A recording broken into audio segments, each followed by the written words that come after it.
of this show, really and truly, it's not just a gaming show. What we're gonna do, we're gonna be playing games, and we're gonna be talking about just just regular random topics. It's almost like a conversation.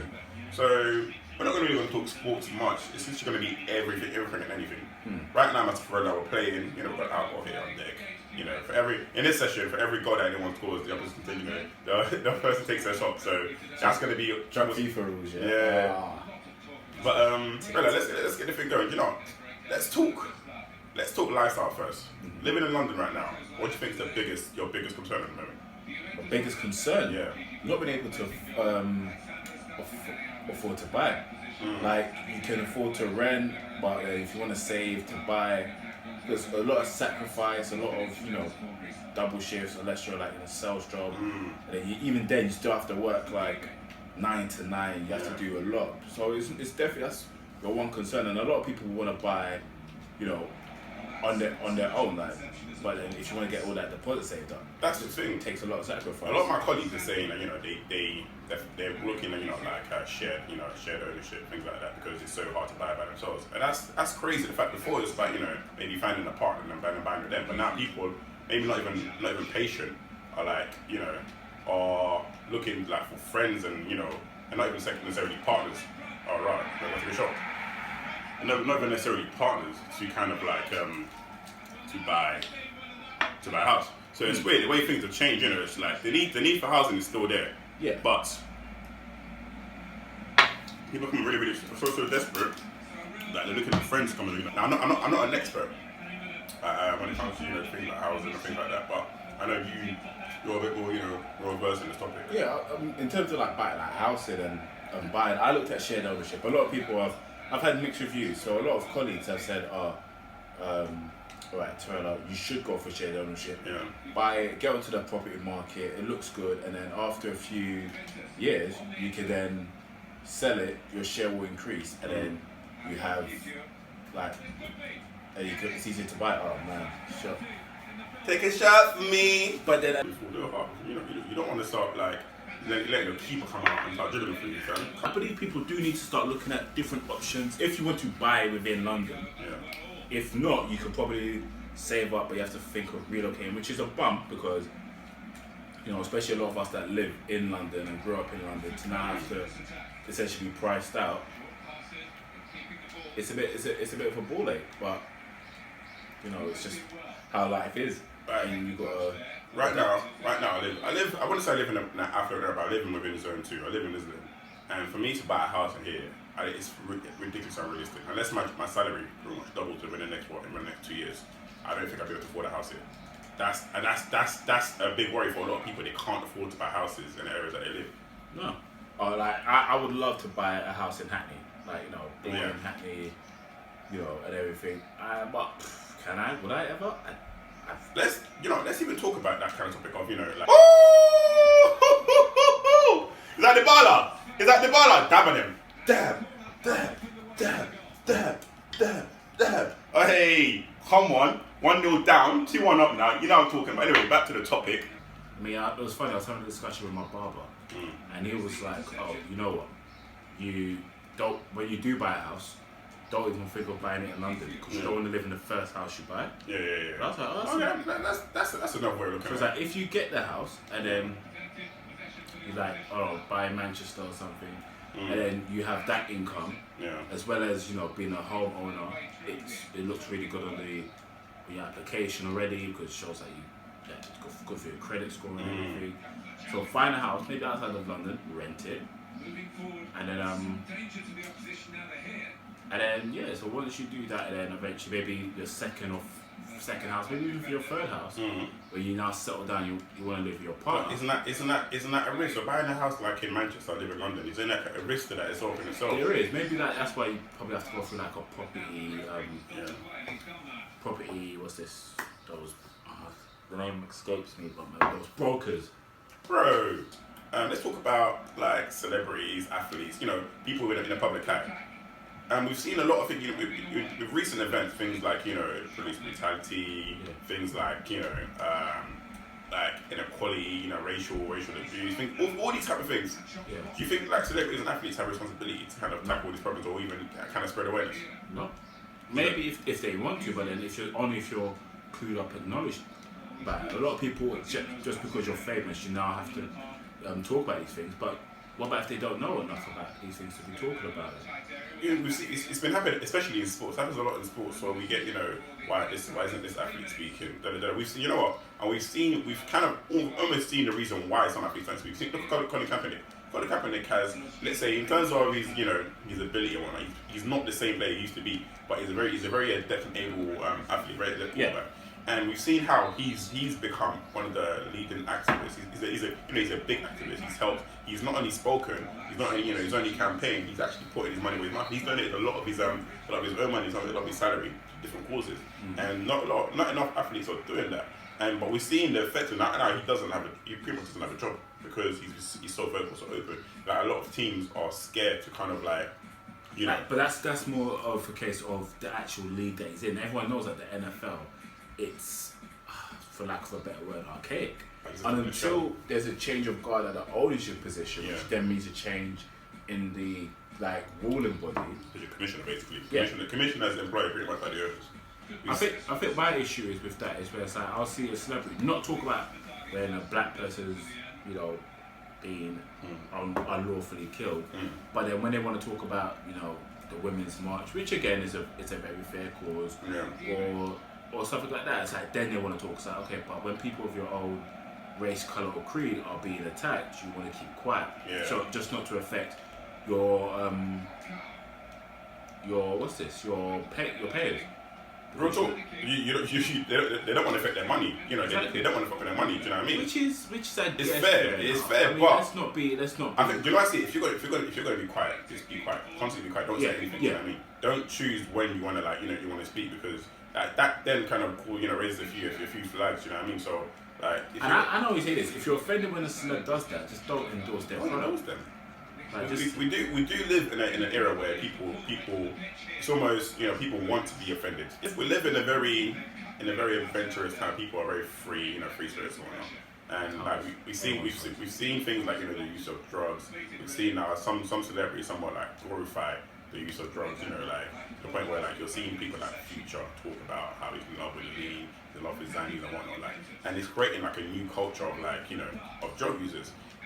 Are you worried about the next generation and their kind of attitude in the way they perceive things like drugs, recreational drugs? Yes, but only because there's not enough leaders in their actual communities. As a relatively young man, I'm 26 going 27. I should be, they're active with 16 and 17-year-olds. Let them know oh yeah, look, all this stuff here, man, it's not what you think it is. Educate them.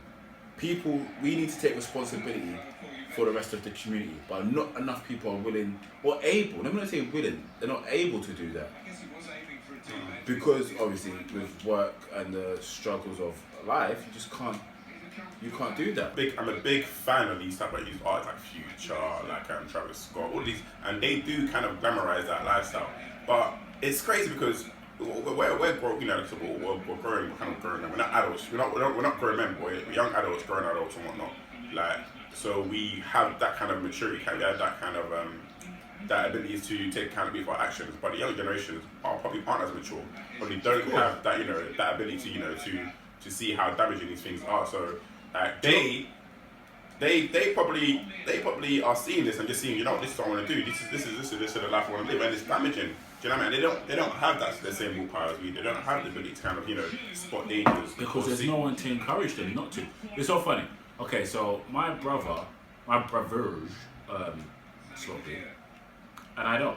I say I don't do it on a regular basis. I don't go pick up. Socially, basically. Maybe socially. Only when I'm drunk I smoke weed. But it's weird because then they were like, look, Charlie, you don't have to, you don't need to. Encourage me to make a decision of my own. And ask young people how many people are doing that for them. It's so crazy. You know what? I've grown up. I haven't grown up, I haven't grown up in a rough area, but it's not like walking the park. But all of the majority of my friends, grew up smoking weed. Do you know what I mean? I grew up with them, while they've been, every day picking up smoking. The thing is, I'm not saying I've never smoked in my life, that'd be a lie. But I never, it never was something that kind of appeals to me like that. The biggest reason why I didn't do a lot of that stuff because I think my parents would have fucked me up. Do you know what I mean? Yeah. My parents would have fucked me. That fear kind of like, got me in the right road. That's another thing.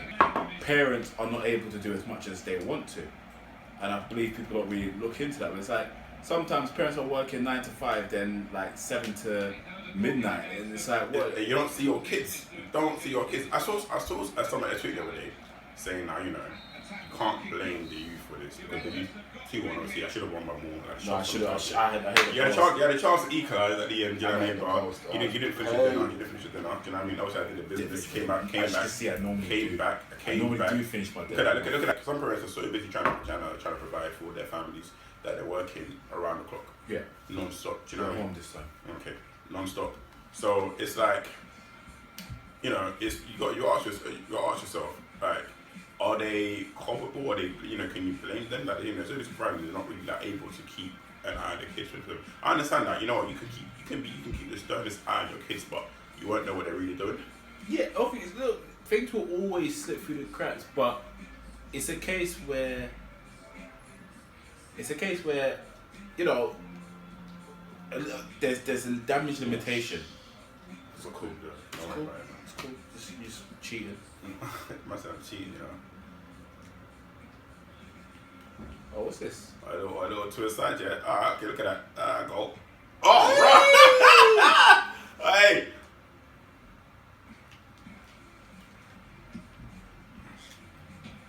Raw. Wow, family. Okay. You're a bit garbage stuff. Yeah, but I won the last game in the fam. It's cool. Raw. Much better. Okay, cool. Uh, Raw. What's going on there, cuz? This little mini game's kind of fun, Oi. Ah! Fam.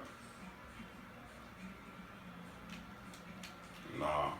If you get it, I'll be sickened. Hey! I'll be sickened. Wait. Hey! So you didn't get it? Oh, raw.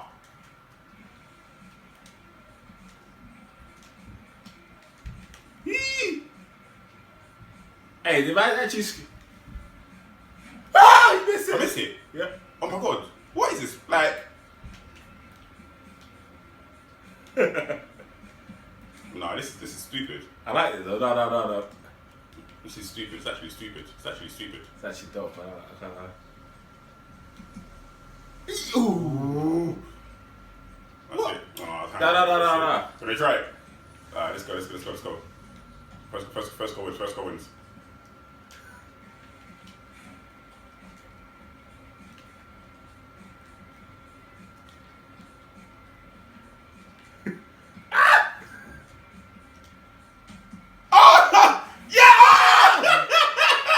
Hey, no.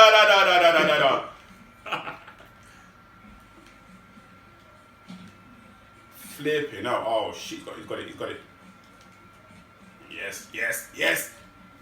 He tried it. Oh, fuck's sakes, bro. Good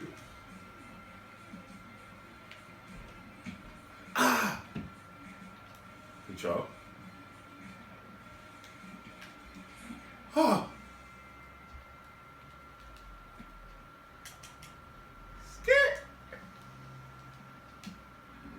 Oh my god. You missed it. I banged us fair. Oh fuck, this is a great game, man. That was fun. Let me even say that was actually, that was fun. What were we talking about? Talking about, parents balance, not being able to kind of keep an eye on the kids. You can be the strictest parent, but what your kids do in private, you'll never be able to know. You'll never know. So what, like, it's tick-tack. Come on, you spoons. Kill me, you spoons. So that balance, it's hard to kind of, keep, provide for your family, but then keep anything. But the thing is, what it is, though, if you've done a good enough job raising your child, through adolescence, while they were young and whatnot, like, you may not need to worry about it. Look at me. I'm not saying, I'm a perfect child, but my parents instilled that feeling when I was younger that, when I was at that age where, like, I was kind of acceptable to things like, like bad Drugs. gangs, drugs, all that shit. There, you know what I mean? Like, I think the fear that they instilled in me kind of like, kept me like on the straight and narrow. Ronnie, oh, come on. Do you know what kept me on the straight and narrow? What? Disappointing my mum. It wasn't so much the fear, it was, I just don't want to disappoint her. Like, it was actually my mum and the 5 of us. So it's like, I didn't want to disappoint her, and she first did that by sacrifice and by being, obviously there was a bit of authoritative, but when you have 3 boys and 2 girls, and it's just one parent, then you're gonna have to be a bit authoritative, especially with the boys, because you have to make sure they don't take you for a chicken run. Yeah, that's understandable. That really is understandable, and sometimes, like I said, there's different things that kind of keep people like on with their feet on the ground, not fuck about. But like, it don't always, like me. Like when I started growing, the older I got, the less. But like I said, I don't say that I don't fear my parents in the sense that I respect them. Do you know what I mean? But like things like the way I was when I was younger, the fear that disappeared completely. I became more, like you said, disappointed. I don't want to lose my parents. You know what I mean? I respect them so much that I don't want to do anything. Where I lose their kind of respect, but they can't, where they're immensely disappointed in me. So that's kind of the way it's changed, innit? But I would say a lot of reasons why I say that trouble could not block. Like, listen, I didn't grow up with angels.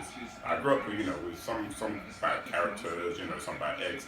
But like they never swayed me. Do you know what I mean? Obviously, there's sometimes I did things because of my friends, but like I said, at the time it was the fear of my parents that kind of like kept me my feet firmly on the ground. Let's talk about something a bit more lighthearted. Let's talk about something let's talk about relationships. What are the biggest threats to having a happy relationship for our age group?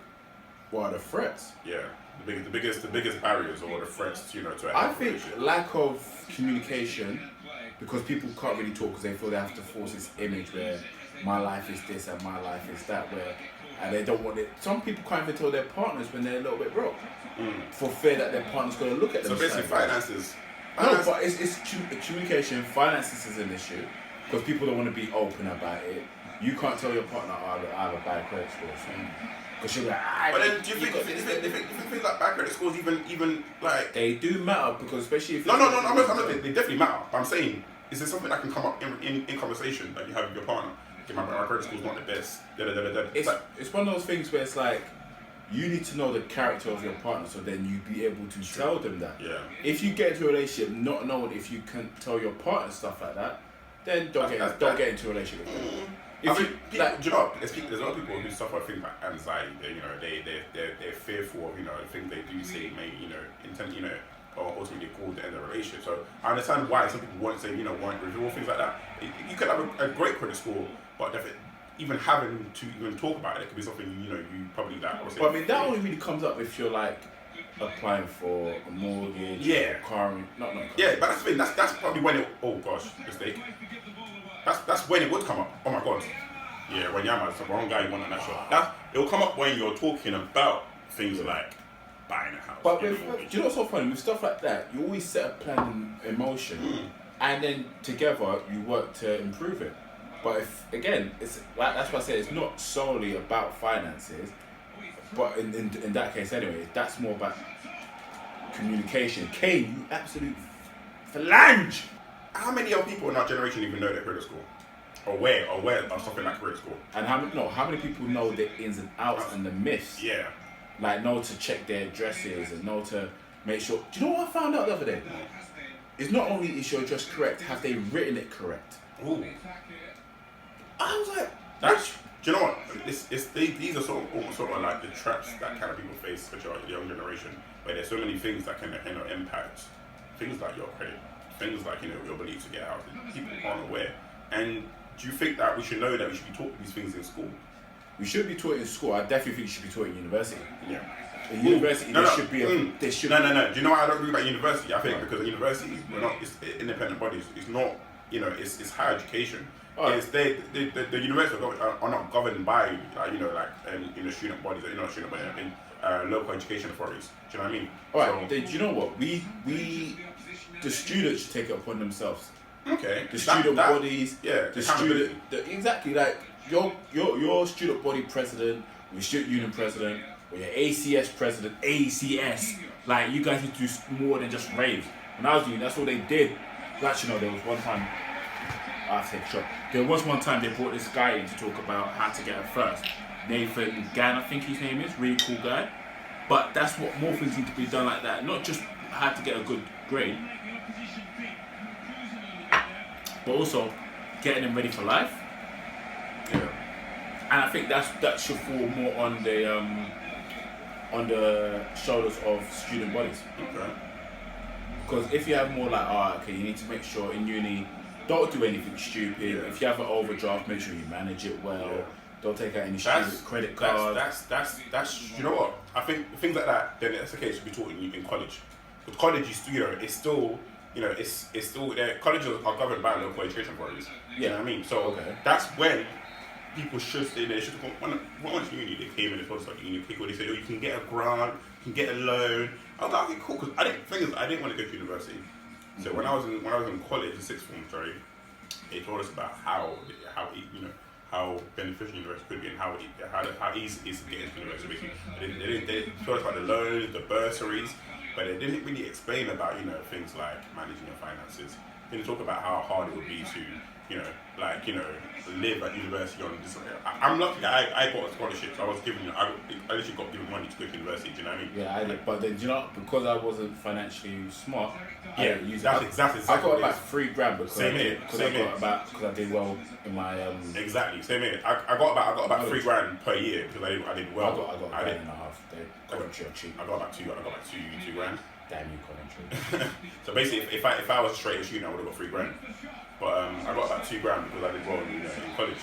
And in my eyes, like, I'm a young 17, 18-year-old, and like I'm thinking, I got free money. In my head, like I'm thinking, right, it's free money. Do you know what I mean? I can do so. I didn't really understand. My mom tried to kind of tell me, you know what, save it, da.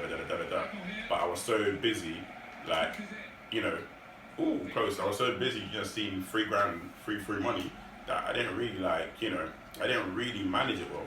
Like I said, in uni, when I hear stories of people, I struggled in uni, I'm thinking, wow, I didn't struggle at all because, like I said, I had so much money. I had my bursaries, had my my scholarships. I think I struggled, but that's partly because of extremely circumstances. What I should have done is what I should have done is things like use them, scholarship to pay my tuition. But I opted out of that. Do you know what I mean? Because I just saw free money. Do you know what I mean? Nobody really kind of forced that into my head. Do you know what I mean? I just saw money in it. My mom tried, but she didn't really succeed. Like, I wish I listened to her now because she was right. Do you know what I mean? How people say your mom's always right. I probably the few occasions my mom was actually right. Do you know what I mean? So I should have been a bit smart with my money, but I wasn't, unfortunately, because I was just like I said, it's the first time I had that amount of money in my life. Do you know what I mean? I was young, 17-year-old. So it's one of those ones that I wish that in college they do they teach more about money, money management. I think now with the way kids are, they have the ability. They are on YouTube all the time. They're watching all these TV shows. They have access to all this information. It's an area where information is on your lap. Some kids are accessing it. So some kids are better. Some kids are even entrepreneurs at this age. So they understand money management. So it's not the end of the world, but I do wish that that colleges take a bit of responsibility. Yeah, and like I said, if they take responsibility and just educate, there's so many little tricks and stuff that people need. So many tricks. Make sure you're on your electoral roll, even if you're not voting. Just make sure you're there because that improves your credit. Exactly, but how many people know to do that? Not many. How many people know that different credit agencies have different scoring and different criteria? That's the thing. People are like, what am I doing? It's leaving me up.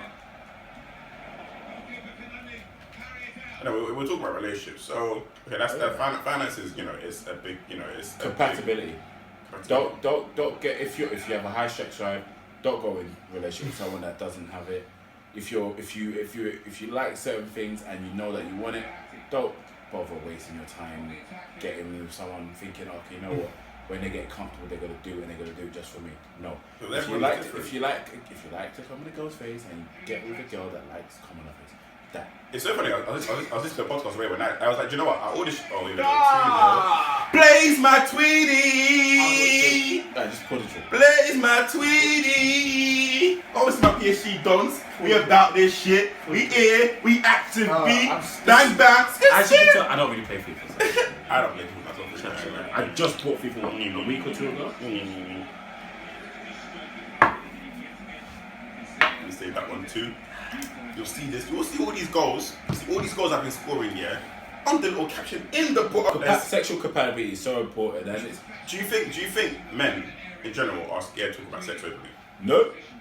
No, forget bragging. I'm not bragging. Forget. About what they like. Oh yes, and it's so funny.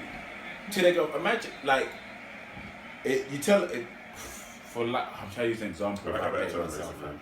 What? Like a better word, like a better term. Like I'm trying to find like. That's my boy Black Star. My favorite. There's certain things where a guy might like, but he doesn't want to tell a girl because she'll look at him funny. And ladies, you do it. You do it. Where it's like, you like that? You ain't a real G. Get out my face. And then they won't even say it in that time when everything's good. They'll say it, bring up in an argument. Where it's like, shut up, boy. You like my toes in your mouth. Like, wait, why are you so loud? Why you so loud? What you doing? Inside voice. Ooh. Oh, that's a good play. He's gonna score it. He's gonna score it. Nope. Oh! Okay. Oh, I took a shot in it. You know why I took a shot? Proper shot, fam. No, do you know what? I don't like that shit. I think there's a difference between us guys, being comfortable in the things we do, and then bragging. Like guys will brag about, I did that, beat this many girls. But then when it comes to the things that they open about doing, I realize not everyone. A lot of my friends aren't comfortable with talking about what they do. Do you know what I mean? You know me, I joke around about sex all the time because I'm comfortable talking about anything. Do you know what I mean? Like I'm not afraid. Do you know what I mean? So, but there's some of my friends who just won't discuss things like that. Oh, 3-1! Woo! Wait, do Aaron Hernandez. Alright, Aaron, the trouble solved. So I think yes, guys are not as comfortable as they want to be, just because they don't want to be judged. I do believe, contrary to belief, more women are, when they're sexually open, their partners seem to be more acceptable of it than on the other side. I'm just talking from a straight guy, but which reminds me, I've dated 2 bi girls. Amazing. I've dated a bi girl. They're amazing. I know. I think it's crazy because I've dated a bi girl and a bi curious girl. Like, I wouldn't say she's bi, but she was open to testing, being with the other sex. But I don't think she's being bisexual. Just cause she's curious about being the other sex doesn't mean she's bisexual. But yeah, and there are subtle differences in the way that's a foul. Yeah, in how open they are to trying new things. Here and now, I've talked to straight girls, who are open to trying different things. But then I think with the bisexual girl that I was with and the bi-curious girl that I was with, they kept their money where their mouth was. In the sense that they actually did it. They came through. They weren't talking about constantly talking about I might want to try this. They actually did it. Do you know what I mean? But I know that's 2 wins out of 2 for me. Do you know what I mean? I'm not that good at FIFA. But I think sexual liberation. When you're aware, sexual liberation is actually a thing. Yeah, I mean, I feel at times it's a bit much, but at the same time, it's like, do you? And one thing I want people to understand is, please accept that for all your actions, there's reactions, there's consequences. No, not enough people understand that. Did you see that clip of the woman who has 5 different children, 5 different baby dads? I don't even talk about that. No. But that's accountability right there. Yeah, I understand that she feels like she's stigmatized by a lot of people in that society, especially black people in society. That you got 5 kids, 5 different baby dads, you're you ain't shit. You're sure about having a for you. At the same time, I do empathize when I understand that you have people that have done you dirty. Then there's a sense of accountability that you don't understand that your actions have a reaction. Your inability to have protected sex with somebody who you're not sure about and led you down this path. The reason why they probably kicked out on you because they probably weren't sure that you're the right partner and you kind of freed it up for them. I'm not putting the blame on her, but I'm also putting the blame on the guy, but the guys have up and left it. But then when you get to the 5th time, you got to think maybe there's something wrong there. Do you know what I mean? Yeah. Oh, 100%. I think with in terms of women, I mean, in terms of accountability, I believe that we're in a generation where people will look for any excuse apart from looking at themselves in the mirror. Yeah. They'll say the problem's there, but they'll never say it's right here. It's crazy. We're in a blame culture, and we're not in an accountability culture. People don't take accountability for their actions, but we're very quick to kind of blame people. Are you the Raptors? I'm my second team, bro. Thank you guys for tuning in to our first ever OGX chat. What do we call this? We call it OGX chat. We don't know the name yet. It's our pilot episode. We're not going to call it OGX chat. You know what I mean? Because we're chatting, we're drinking. We've got to pick a better name, though, man. Yeah, I need to play better on FIFA. Yeah, you lost on both FIFA games. Oh, three. Was it three FIFA games or what? No. I lost on 2-1, 3-1. I lost 3 on FIFA, 1 on 2. Yeah, because I'm the G, because Ren and Truly, you're going to see a caption in it, yeah? That's because I've been drinking. Basically, every time somebody comes and plays this, yeah, whoever wins going to get a national, it's called by the name. Right now, I'm 3-0 up in all the games. No. Rela's on 0. You do it by chat, innit? You won the first one. No, Rela's on 0. You won the first chat. Legs. You won the first chat. It's legs. You won the first chat. It's legs. Yeah, you won the first chat, innit? But I won the first kind of like event, basically. I'm getting free for this. Fuck that. I don't care no one else does. Yeah, cool. Anyway, thank you for listening. I didn't. It's only one way. This is our first ever pilot test, whatever. We'll think of a better name, but as far as we know, it's OGX Chat. It's our first video segment to our new segment, a new program, a new show, whatever you're gonna call it. Oh, you're gonna call it. This is it. So thank you for tuning in, and we'll see you next time.